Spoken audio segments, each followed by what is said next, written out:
Ladies and gentlemen, this is the YouTube channel vlog show of inspiration and realness. Also, this is the YouTube channel vlog show of positivity, personality, and fun.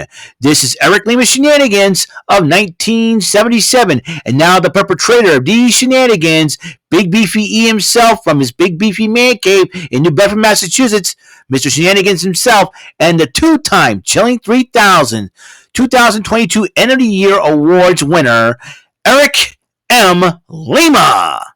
Thank you very much, Mr. Announcer, sir. Well, hello there, everyone. Welcome to yet another episode of Eric Lima Shenanigans of 1977, episode 911. And over half an hour ago, NXT just got over. And man, what an NXT it was. It's going to be even bigger next week. Looks like a ratings battle between them and AEW. I think because of the baseball playoffs, AEW Dynamite, I think, moved to Tuesday. I don't know if it's going to be during the playoffs and TBS until, it's going to be a little crazy in preempting programs and moving them around and stuff. So what happened on NXT? Becky Lynch kicked off NXT, says she's not medically cleared, but then addressing the Orlando crowd, and she says that the next major event for NXT is Halloween Havoc. She says she'll defend her title there. Against whom? But then Lyra Valkyria interrupts Becky Lynch. She didn't mean to interrupt. Said, listen, I forgot to tell you the story. I want to tell you this, and that you were the one inspired. I said, you realize what you've done for our home country back home. I think she basically said to Becky Lynch, "Hey, you were an inspiration to us back home, us ladies back home." But then Indy Hartwell interrupted.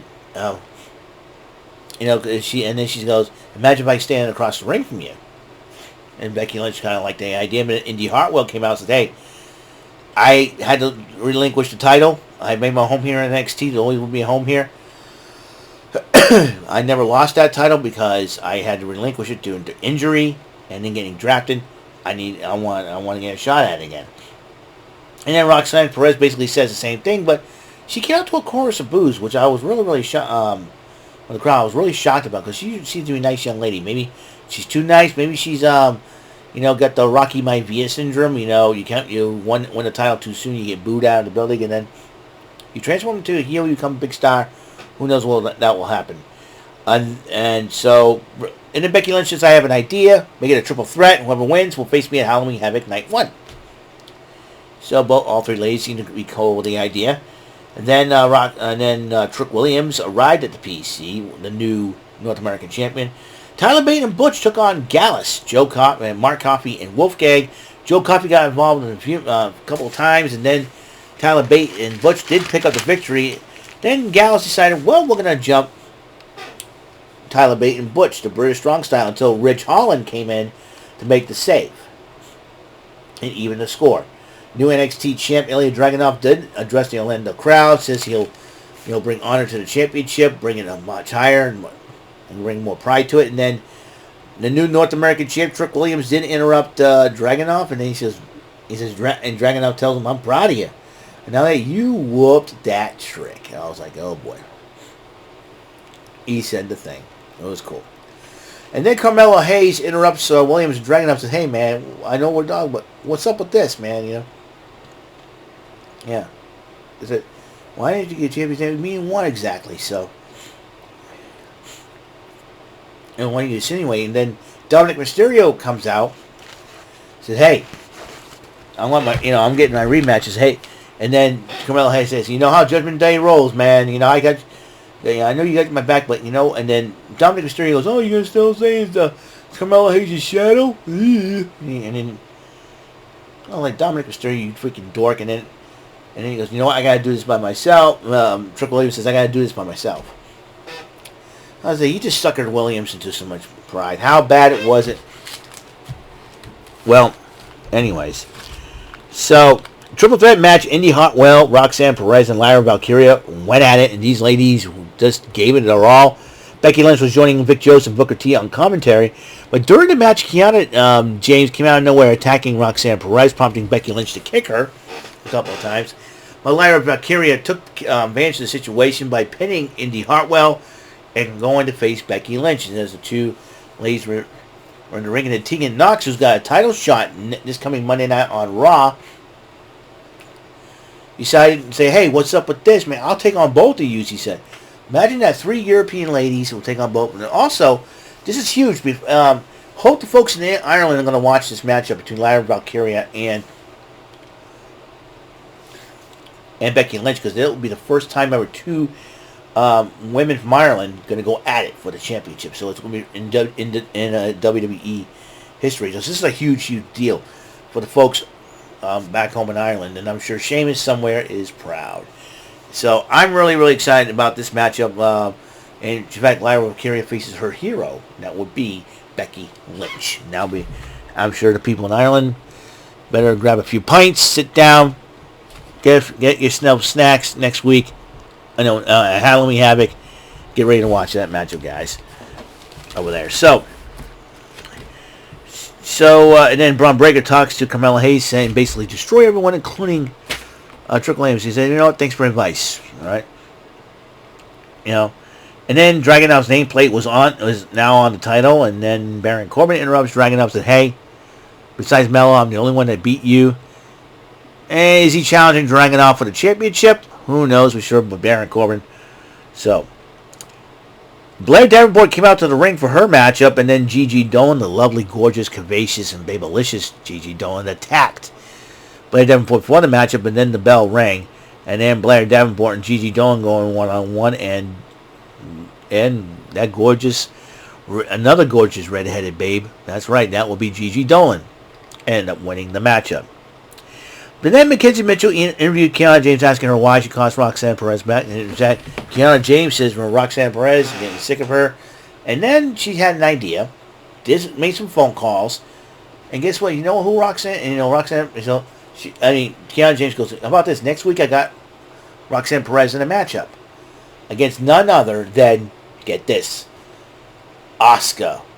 So Asuka will make her return to NXT to face Roxanne Perez. That is going to be the biggest test of Roxanne Perez's career in the WWE right there. Asuka is no joke. The question is, will she be the women's champion coming this Saturday? Very interesting, because if that's so, will Asuka put the title on the line against Roxanne Perez? That will be a humongous opportunity for that young lady. Trust me on that. So, anyways, so speaking of the women's division, continues on. 3 women's matches already. The 3rd women's match on the night. Keontae Jordan versus Izzy Dame. I want to show you the bracket of the tournament. Let me just give me a second here, folks. Give me a second here, and no, that's not what I want. Give me a second here. Give me a second. And whoops, yeah. All right, and let's see if I. Yep. Okay. Now here it is. Now, I don't know if you can see. As you know, Kehlani Jordan did pick up the victory over Izzy Dame in the first round. There, this is the first round break. I know you can't see it because I'm blocking it. But here are the other matches that are on the card. Ariana Grace takes on Jakara Jackson.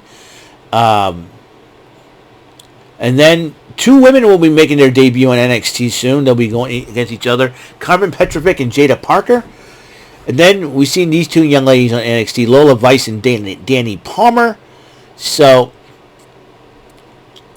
I don't know when the tournament final is going to happen, but, so I think I see Ariana Grace advance over Jakara Jackson, unless Metaphor gets involved. Then you got Carmen Petrovic against and Jada Parker. These 2 ladies have yet to. I know Carmen was on NXT Level Up. Jada Parker is yet to make her debut. So this is 2 ladies we have not seen at NXT TV yet. Danny Palmer and Lola Vice. We've seen these ladies fight, but they're actually that's another reason. So Lola Vice. So that's the tournament right there, guys. So it will be very interesting fun. Okay, back now. Yeah, I apologize for that, ladies and gentlemen. So that's the breakout tournament.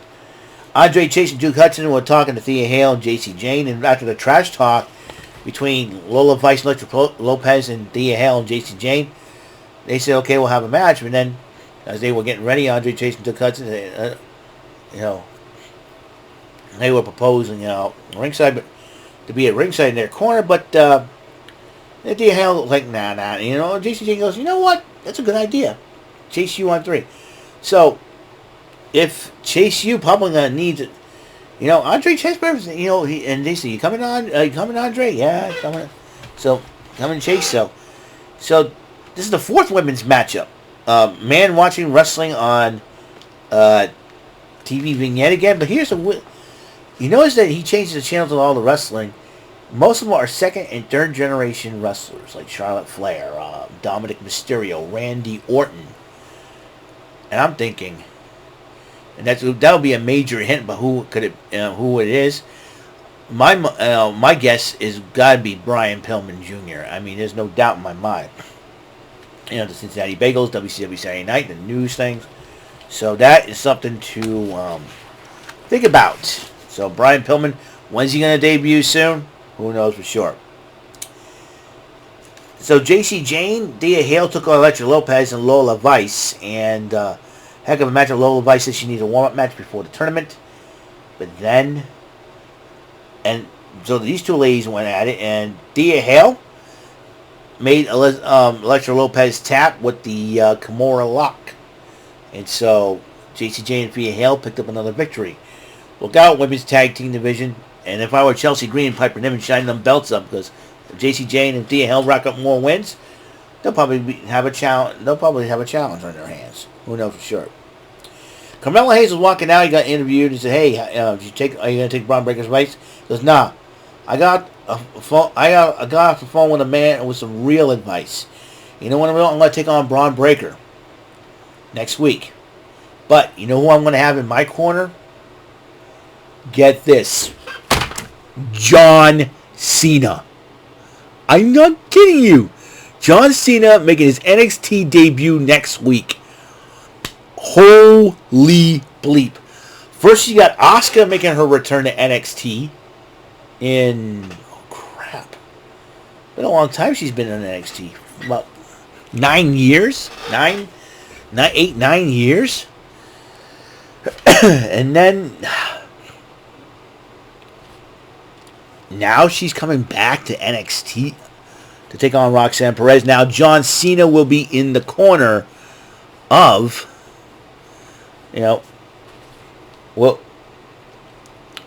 will be in the corner of Carmelo Hayes. But the hits just keep on coming. Because guess who also is coming to NXT next week to make a huge announcement? Cody Rhodes. Are you kidding me? Cody freaking Rhodes. They say this is his first appearance at NXT. Technically not true.